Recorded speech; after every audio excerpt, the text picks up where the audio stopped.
नमस्कार sir, ABP news Ganga से live. मैं उधेश रंजन तिवारी अपने पेज से लाइव हूँ। सर बताइए आपका क्या नाम है? सर देवबकर मिश्रा। सर देवबकर, नाम बताने के लिए धन्यवाद। ये बताइए आप कि लोकसभा का जो चुनाव चल रहा है, ये चुनाव की गिनती हो गई है, काउंटिंग इसकी हो गई, तो अयोध्या का क्या रुझान आप बता सकते हैं? लल्लू हार गए।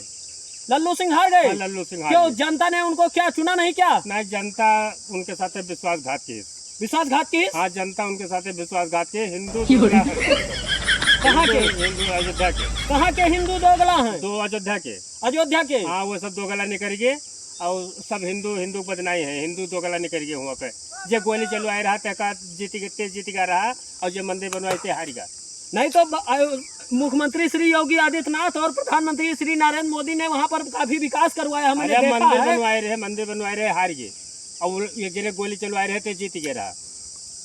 हाँ, ये है हाल अयोध्या का। ये हाल है हमारे अयोध्या लोकसभा सीट। हाँ, ये गोली चलवाते थे जीत जाते, जो मंदिर बनवाते थे हार जाते।